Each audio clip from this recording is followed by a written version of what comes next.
सुप्रभात बच्चों। बेटा आशा है आप सब लोग ठीक हैं, अच्छे से अपना ध्यान रख रहे हैं और आपने परीक्षाओं की तैयारी भी शुरू कर दी होगी। बेटा अब हमने दोहराई शुरू कर दी है। दोहराई में आज मैं व्याकरण के दो विषय ले रही हूँ। एक तो है पत्र लेखन और दूसरा है सर्वनाम। सबसे पहले हम बेटा देखेंगे पत्र लेखन का प्रारूप कि पत्र कैसे आपने लिखना है। बेटा जब भी आप पत्र लिखेंगे, इस बार आपको बधाई पत्र है, मित्र या भाई को बधाई पत्र। जब आप पत्र शुरू करते हैं आपको पता है कि आपने बाईं ओर से लेफ्ट साइड से ही लिखना है। पहले हमने प्रधानाचार्य जी को पत्र लिखा था जिसमें हम सेवा में प्रधानाचार्य जी लिखते थे, वो औपचारिक पत्र थे। लेकिन अब हम अनौपचारिक पत्र कर रहे हैं। अनौपचारिक पत्र कैसे लिखेंगे? लेफ्ट साइड से आप शुरू करेंगे। सबसे पहले ऊपर लिखेंगे परीक्षा भवन। परीक्षा भवन के बाद जालंधर। जालंधर लिखने के बाद आप लिखेंगे दिनांक। दिनांक में बेटा ध्यान रखिएगा, यहाँ पर आप बिंदी लिखेंगे, चंद्र बिंदु नहीं लिखेंगे। दिनांक जिस दिन आप पत्र लिख रहे हैं, जैसे हम आज लिख रहे हैं 24/11/2020, ठीक है। इसके बाद आप लिखेंगे प्रिय मित्र। अगर भाई को पत्र लिखने के लिए आ जाए तो आप लिखेंगे प्रिय भाई। उसके नीचे लिखेंगे नमस्ते। बेटा जब हमने प्रधानाचार्य जी को पत्र लिखा था तो हमने विषय भी लिखा था क्योंकि वो फॉर्मल लेटर था, औपचारिक पत्र। अब ये अनौपचारिक पत्र है, इसमें हम विषय नहीं लिखेंगे। आप अब यहाँ से शुरू करेंगे, हम सब यहाँ पर कुशल हैं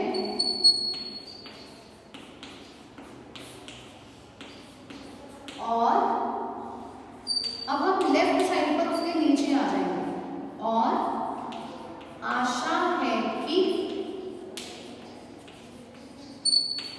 तुम भी ठीक होगे, या आप भी लिख सकते हैं आप भी ठीक होगे। इसके बाद बेटा जो भी आपका पत्र का विषय है उसका कंटेंट आप यहाँ पर लिखेंगे। जिस बारे में भी जो भी विषय दिया गया है उसके बारे में आप लिखेंगे। उसके बाद आखिर में हम क्या लिखेंगे? पत्र खत्म करने के लिए बड़ों को नमस्ते कहना और छोटों को प्यार देना,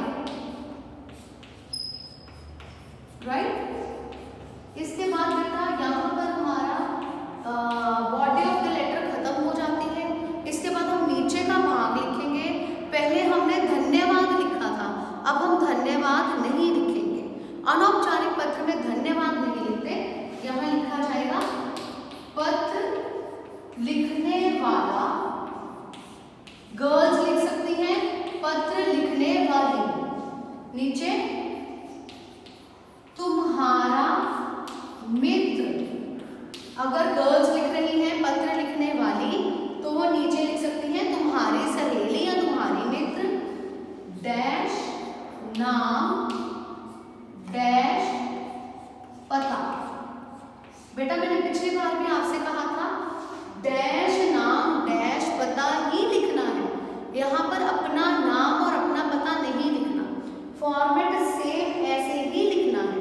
पत्र लिखने वाला तुम्हारा मित्र डैश नाम डैश पता, ठीक है। बेटा जब आप फॉर्मेट लिखते हैं, पत्र लिखते हैं, उसमें स्पेलिंग्स का बहुत ज्यादा ध्यान रखना है। जैसे परीक्षा, परीक्षा ई की मात्रा के साथ नहीं लिखना, परीक्षा। जालंधर ल के ऊपर बिंदी आएगी, दिनांक बिंदी आएगी, चंद्र बिंदु नहीं आएगा। नमस्ते, नमस्ते में स आधा आएगा। कई बार बच्चे म आधा लिख देते हैं जो कि गलत है, स आधा आएगा। इसी प्रकार से नीचे पत्र और तुम्हारा के स्पेलिंग्स देखिए, म आधा है।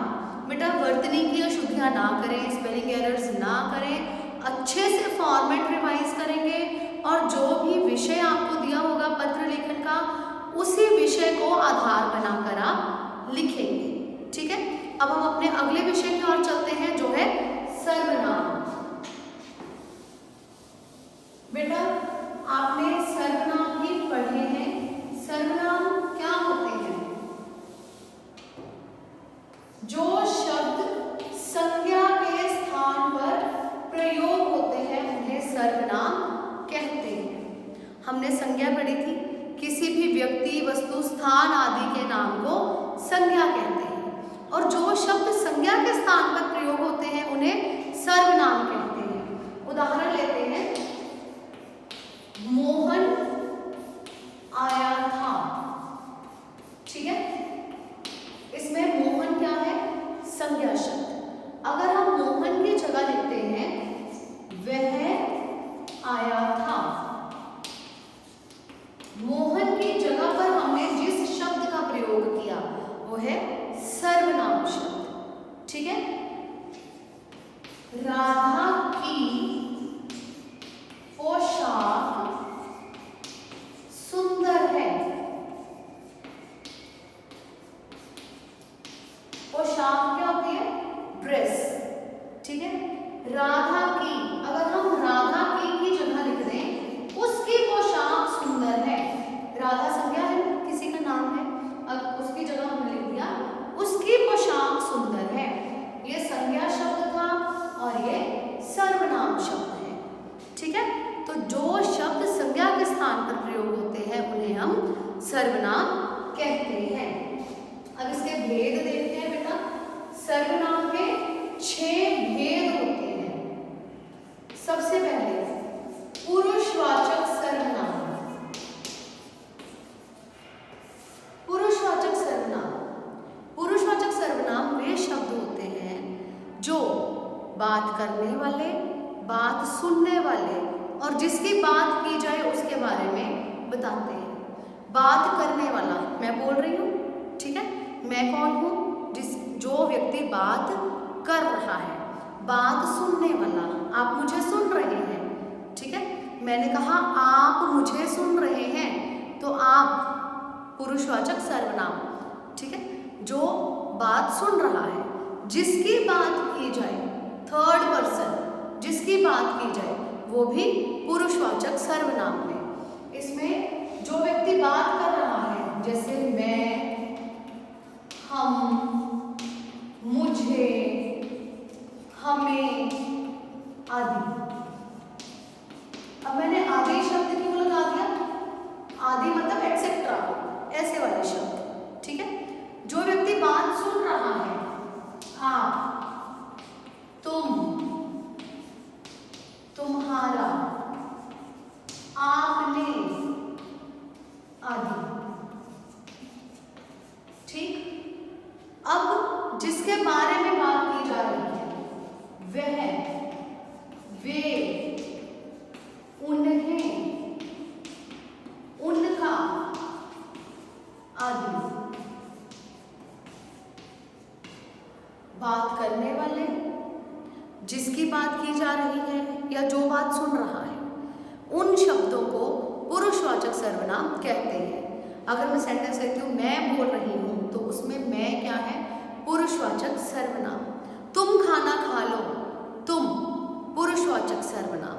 ठीक है, आगे चलते हैं बेटा। दूसरा भेद है प्रश्नवाचक सर्वनाम। अब देखो इसके नाम से ही पता चल रहा है, प्रश्नवाचक। मैंने आपको पहले भी बताया था, वाचक का मतलब होता है बताने वाला। ठीक है, प्रश्नवाचक ऐसे शब्द जिनसे प्रश्न पूछे जाने के बारे में पता चलता है, जैसे कब, क्यों, कहाँ, किसने,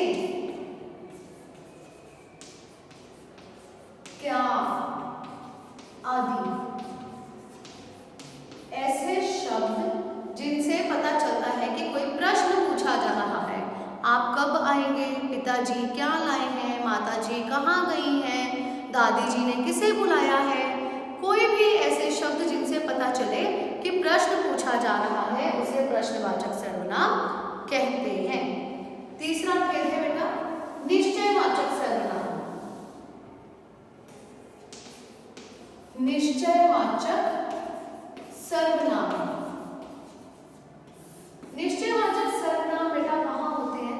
जहां हमें कंफर्मेशन होती है।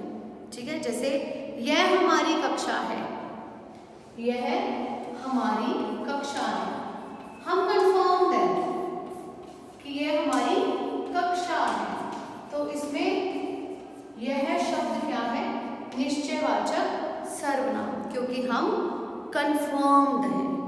यह उसकी पुस्तक है,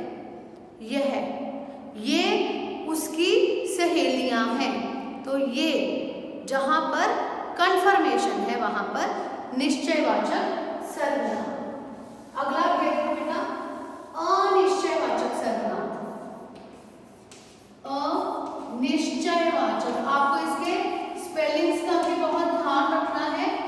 निश्चय, अनिश्चय, श आधा आएगा। ठीक है, अनिश्चयवाचक जहां पर हमें कंफर्मेशन नहीं है, जहां पर हमें नहीं पता, जैसे पिताजी कुछ लाए हैं, पिताजी कुछ लाए हैं। अब कुछ लाए हैं, क्या लाए हैं हमें नहीं पता।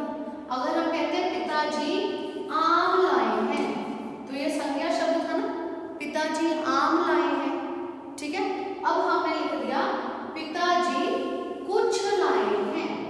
इस संज्ञा शब्द की जगह पर हमने सर्वनाम शब्द का प्रयोग किया और हमें पता नहीं कि क्या लाए हैं, इसलिए अनिश्चयवाचक सर्वनाम। इसी तरह से माताजी कहीं गई हैं, पता नहीं कहाँ गई है। किसी ने गिलास तोड़ दिया, पता नहीं किसने तोड़ा, तो किसी शब्द जो है वो हो गया अनिश्चयवाचक सर्वनाम। इसके बाद बेटा आगे है पांचवा भेद निजवाचक सर्वनाम। निज का मतलब होता है अपना। जिन शब्दों से पता चले कि कर्ता जो है, काम करने वाला जो है, वो खुद काम कर रहा है। इसमें बेटा तीन शब्द होते हैं, खुद, अपने आप और स्वयं। ठीक है, जिस वाक्य में इन तीनों में से कोई भी शब्द हो, यह शब्द निजवाचक सर्वनाम है। मैं खुद पढ़ा रही हूं, खुद निजवाचक सर्वनाम। आप अपने आप काम करेंगे, अपने आप निजवाचक सर्वनाम। माता जी स्वयं बाजार जाएंगी, स्वयं निजवाचक सर्वनाम। जिन शब्दों से हमें पता चलता है कि कर्ता स्वयं काम कर रहा है, उन्हें निजवाचक सर्वनाम कहते हैं। ये तीनों शब्द जो है ये निजवाचक सर्वनाम में आते हैं। उसके बाद है बेटा छठा भेद है संबंधवाचक सर्वनाम।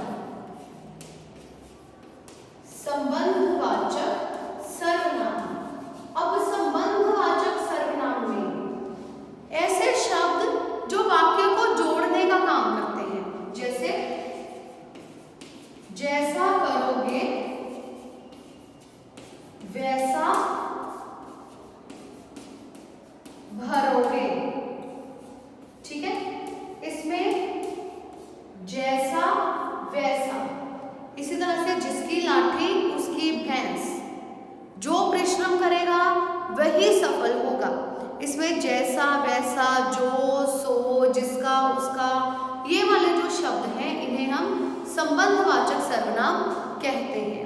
एक बात बेटे आपको मैंने और कहनी है, जब आप सर्वनाम हल करेंगे पेपर में, जब आप सर्वनाम करते हैं या कॉपी में करते हैं, जब भी आपको कोई उदाहरण दिया है, सपोज दिया है तुम खाना खा लो, ठीक है, इसमें से आपको सर्वनाम शब्द चुनना है और उसका भेद बताना है। जब आप इसमें से चुनेंगे तो तुम है, आप इसको अंडरलाइन भी कर सकते हैं, आप उसके सामने भी लिख सकते हैं। आपको पता